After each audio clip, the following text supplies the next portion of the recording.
Baik, kita lanjutkan Ganggu sebentar banget. lagi ya. Ya Ustaz. Sampai di mana tadi? Oh, baik pertanyaannya. Insya Allah kita sampai jam 9 ya. Kita sampai dengan jam 9. Kalau dari Gigi mau bertanya silakan. Saya tambahkan sedikit lagi Ustadz Budi ya. Izin bertanya, gimana caranya agar nggak dapat pasangan yang baper? Pertanyaan yang tadi di bawah sudah hilang ya. Kalau mau di posting lagi boleh silakan. Admin silakan. Saya sampai warahmah saja nih. Dan di bawahnya sudah hilang. Gimana caranya agar nggak dapat pasangan yang baper, mengingat sekarang banyak banget orang-orang yang baper. Terus gimana caranya kalau udah kadung dapat pasangan yang baper, gimana cara mengubah atau manajemennya agar keluarga tetap sakinah, mawaddah, warahmah. Baik. Jadi berapa lama sih kita sudah menikah? Ya. Jangan sampai kita udah 20 tahun, 30 tahun, bahkan ada yang pisah. Bahkan 40 tahun bersama pisah, mau ngapain? Jadi yang harus kita pahami adalah apa? Bahwasanya setan itu mendapatkan reward atau hadiah yang sangat besar oleh iblis itu karena mampu melakukan sesuatu yang sangat dahsyat. Ya, pertemuan di singgasana iblis ini banyak yang melaporkan, ya. Saya melapor ini setan karena saya orang ini membunuh. Karena saya orang ini mabok, karena saya orang ini mencuri, karena saya orang ini berzina, karena saya orang ini narkoba, dan seterusnya. Itu menurut iblis biasa saja. Nah, kemudian kira-kira seperti itu. Nah, apa yang terjadi yaitu bagaimana caranya? Apa yang terjadi yaitu di saat kita tidak taat kepada Allah Subhanahu wa taala, maka kita akan dijauhkan oleh Allah Subhanahu wa taala. Pada saat itu iblis itu bertanya kepada setan, "Wahai setan, amal apa yang kau lakukan?" Tanda kutip ya. Kemudian setan itu berkata bahwasanya gara-gara saya orang itu berpisah suami dan istri. Gara-gara saya orang itu berpisah, ya, suami istri itu bercerai. Naudzubillah min dzalik. Bercerai itu karena siapa? Karena saya. Karena saya ini dapat mendapatkan penghargaan yang sangat dahsyat, sangat hebat. Yang intinya adalah saat sebelum menikah, setan itu mengarahkan kita untuk berbuat maksiat zina. Zina dosa besar, nikah ibadah pahalanya yang sangat besar. Kemudian yang kedua, pada saat kita menikah, yang dilakukan setan, godaan berikutnya adalah apa? Yaitu setan menggoda agar suami istri berpisah. Nah, itu jadi kalau kita lagi ribut dengan suami atau kita ribut dengan istri, apa yang harus kita lakukan? Yaitu ingat bahwa kita lagi sedang digodai oleh setan agar kita berpisah. Jadi suami harus sabar, istri harus sabar, anak harus sabar atas ujian yang Allah berikan kepada kita. Mendapatkan istri, sabar. Kita tidak marah karena kekurangan istri atau kekurangan suami. Karena di balik kekurangan suami atau istri banyak kelebihannya. Dan kita sebagai orang yang apa? Orang yang sebagai apa? Orang yang di posisi yang terbaik, yaitu kita yang apa namanya? Kita yang menyempurnakan istri kita, yang menyempurnakan suaminya, ya. Suami menyempurnakan kekurangan istri, istri menyempurnakan kekurangan suami. Jadi kita harus bersabar, ya. Sabar, makanya kita harus paham akan hak dan kewajiban. Haknya, misalnya seorang suami sandang pangan papan harus dipenuhi. Kemudian istri harus sabar, kemudian taat kepada suami, menjaga sholat 5 waktu, kemudian juga melakukan yang wajib Ramadan, puasa, maka pilih surga, pintu surga yang kalian inginkan. Jadi sabar, dua-duanya. Jangan saat kita mendapatkan nikmat kita bahagia dengan suami atau istri, namun di saat sulit kita meninggalkan suami atau istri. Na'udzubillah min dzalik. Sabar di saat kita sulit dan kita membantu suami atau istri kita, kemudian senang bersyukur kepada Allah di saat mendapatkan nikmat. Jadi sabar, setan menggoda kita. Kemudian yang selanjutnya adalah gimana pendapat Ustadz tentang perintah guru ngaji yang mengharuskan muridnya untuk menikah dengan murid ngaji lainnya yang juga berada dalam satu kelompok dakwahnya. Jadi perintah guru ngaji yang mengharuskan muridnya untuk menikah dengan murid ngaji lainnya yang juga berada dalam satu kelompok dakwahnya. Jadi menikah itu tidak ada paksaan, ya. Dan kita diberikan oleh Allah Subhanahu wa taala kebebasan. Makanya kita minta masukan dari orang tua, guru kita, guru ngaji kita, boleh silakan. Kemudian juga kita lakukan istikharah. Bukan kita yang milih, bukan istri yang milih atau calon suami yang milih, tapi Allah Subhanahu wa taala yang memilihnya. Karena kita istikharah, ya. Nggak boleh memaksakan, la ikraha fiddin. Tidak ada paksaan dalam agama saja, tidak ada paksaan.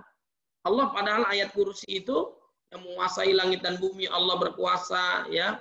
Allahu la ilaha illa wal hayyul qayyum la ta'khudhu sinatu wa la naum. Ayat berikutnya la ikraha fiddin. Allah pun nggak memaksakan. Siapa yang mau beriman silakan. Tapi udah ada Quran, udah ada sunnah, perintah dan sebagainya. Begitu juga dalam masalah jodoh. Ya kita diarahkan orang tua kita atau guru kita, selama itu baik, Anda bisa melakukan, silakan. Kalau enggak, berikan. Karena kita sendiri yang akan menjalankannya. Ya, menjalankannya. Nah, kalaupun menolak dengan cara baik, ya, cara mulia dan sebagainya, ya. Kemudian, ya, adakah plus minus ketika kita menikah dengan orang yang sekelompok, ya, dakwah dan yang tidak sekelompok, ya, apa namanya, intinya adalah kita milihnya itu yang paling baik agamanya. Itu tuntunan Nabi Muhammad Shallallahu Alaihi Wasallam. Jadi kalau kita merasa kurang nyaman, ya, kita ngerasa tidak baik dan sebagainya, maka kita minta kepada Allah Subhanahu Wa Taala agar mendapatkan yang sesuai dengan kita, yang terbaik dengan kita. Nanti kalau kita memaksakan yang nggak sesuai dengan kita, misalnya nggak baik atau ekstrim, berlebihan dan sebagainya, nanti kita sendiri yang bermasalah. Makanya kita banyak tanya dahulu, istikharah kepada Allah Subhanahu Wa Taala, doa, sholat, kemudian melalui orang tua, guru, nasihat teman dan sebagainya. Ini terbaik nggak? Jangan sampai kita salah langkah, karena kita yang akan menjalankan itu semua. Makanya istikharah, Allah nanti akan memilih mana yang terbaik, ya. Kemudian yang terakhir, ya, yang terakhir adalah apa yang perlu dilakukan sebelum pranikah jika menikah tanpa pacaran atau ta'aruf, ya. Kalau memang usianya sudah dapat, udah mendapatkan restu orang tua, kemudian juga kita udah merasa cukup dari usia lahir batin cukup, silakan untuk ta'aruf tanpa pacaran atau ta'aruf. Ini silakan, bisa dibantu melalui guru kita, teman kita, orang tua kita yang kita segani dan sebagainya, silakan, ya. Nah, silakan. Atau kita minat dengan seseorang, boleh menyampaikan melalui orang lain. Dan ta'aruf itu nggak ada masalah, tapi tidak berduaan, ada mahramnya, ada temannya, ada orang tuanya mungkin, ada gurunya dan sebagainya. Ta'aruf silakan. Dan kalaupun nggak jadi, nggak ada masalah. Namanya kita berikhtiar, mendekatkan diri kepada Allah, mengikuti sunnah Nabi Muhammad SAW, menjaga pandangan dan sebagainya. Nah, itu kita melakukan hal itu. Apa yang harus kita lakukan? Istikharah. Mantapkan diri, bersihkan hati, niat karena Allah, ibadah, doa kepada Allah Subhanahu Wa Taala agar mendapatkan jodoh yang terbaik. Itu juga karena kitanya baik, maka kita insya Allah akan mendapatkan yang terbaik. Insya Allah Allah akan mudahkan. Allahumma yassir wa la tu'assir. Allahumma la sahla illa ma ja'altahu sahla wa anta ja'alal hazna idza syi'ta sahla. Rabbi la tadarni farda wa anta khairul warithin. Dan kau biarkan aku sendirian, maka Yang harus kita lakukan adalah memperbaiki diri, membersihkan diri, niat nikah, minta dibantu dengan orang lain juga, sampaikan kepada orang tua, sampaikan kepada orang yang kita percaya, bagi yang wanita. Tapi kalau bagi yang laki-laki, silakan Anda pilih.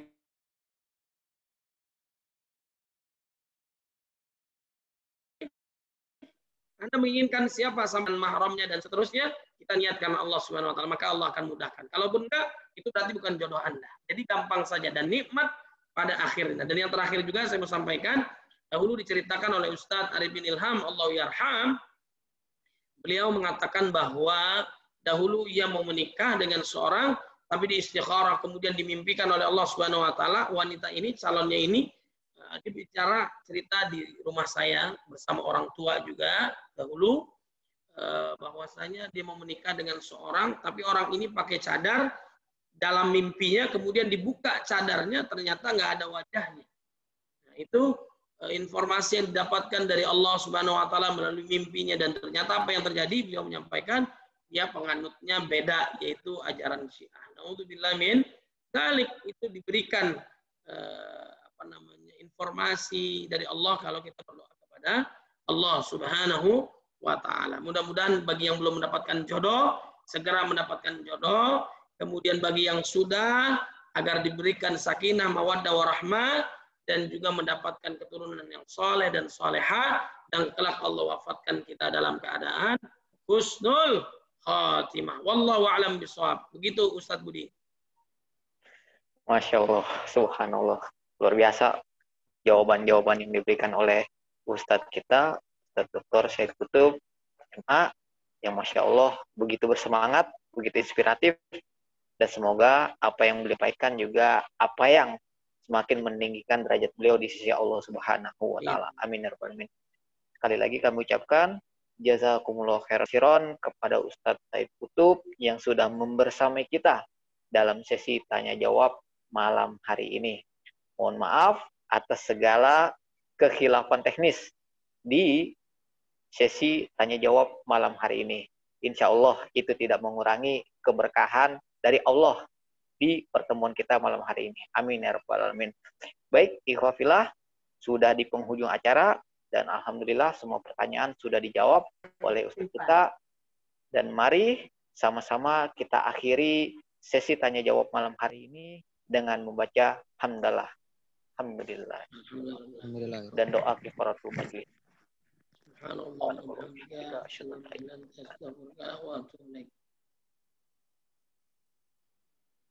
Sekian Ustaz. Assalamualaikum warahmatullahi wabarakatuh. Waalaikumsalam warahmatullahi wabarakatuh.